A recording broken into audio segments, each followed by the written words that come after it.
સમાચારમાં આગળ વાત કરીશું વડોદરાથી। વડોદરામાં હર્ષ સંઘવીએ વડોદરા ખાતે એક કાર્યક્રમ દરમિયાન મહત્વપૂર્ણ નિવેદન આપ્યું હતું। તેમણે જણાવ્યું હતું કે ભગવાન શિવના આશીર્વાદથી વડોદરા શહેરને આશરે 200 કરોડ રૂપિયાના વિકાસ પ્રકલ્પો સમર્પિત કરવામાં આવશે। તેમણે સમાજમાં એકતા જાળવવા અને મહિલાઓની સુરક્ષા માટે સૌએ આગળ આવવાની અપીલ કરવામાં આવી હતી। દીકરીઓ સામે થતા ગુનાઓને લઈને તેમણે કહ્યું હતું કે કોઈ વ્યક્તિ નામ બદલીને દીકરીઓને ફસાવશે તો સરકારે કડક કાર્યવાહી કરવામાં આવશે। સાથે જ મહિલાઓને રાણી લક્ષ્મીબાઈ જેવી હિંમત સાથે અન્ય દીકરીઓની સુરક્ષા માટે ઊભા રહેવાની પણ અપીલ કરવામાં આવી હતી। જે હર્ષ સંઘવીનું વડોદરામાં મહત્વનું નિવેદન આપવામાં આવ્યું હતું।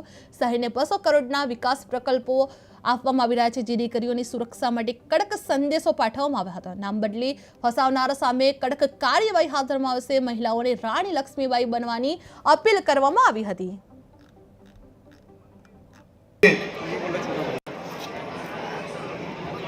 આપણા સૌનું આસ્થાનું ખૂબ મોટું કેન્દ્ર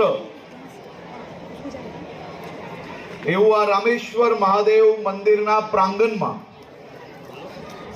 ખાટુ શ્યામજી, સાવરિયા શેઠજી, ભારત માતાનું મંદિર અને દુર્ગા માતાનું મંદિર, અને જ્યાં એક બાજુ હનુમાનજી હોય, શિવજી હોય, રામજી હોય, અને આ બધા જ ભગવાનોના આશીર્વાદ એ આપને સૌને હવે આવનારા દિવસોમાં મળવાના છે। હું આપ સૌ લોકોને આ નવા મંદિરો અને મંદિરોની આજે પ્રતિષ્ઠા આપના સૌના જીવનમાં નવો ઉત્સાહ, નવો ઉમંગ અને તમારા જીવનની બધી જ મનોકામનાઓ પૂર્ણ થાય તેવું આપ સૌને શુભકામનાઓ પાઠવું છું। એવું કહેવાય છે કે જ્યારે રેલવેનું બી અસ્તિત્વ નહોતું તે પહેલાનું આ પ્રાચીન સ્વયંભૂ શિવલિંગ એ બરોડાના હજારો લાખો પરિવારોને આશીર્વાદ આપતા આવ્યા છે। અને એવા શિવજીની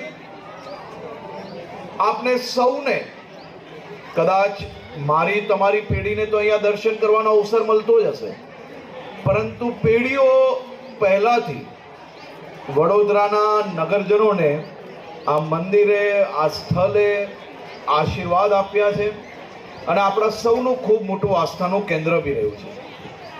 ચારે દિશાએ વડોદરાના નગરજનો માટે આ આસ્થાનું સૌથી મોટું કેન્દ્ર બી રહ્યું છે। અને સાથે સાથે હું તો આજે અહીંના સૌ નાગરિકોને, પરિવારજનોને આભાર માનવા આવ્યો છું।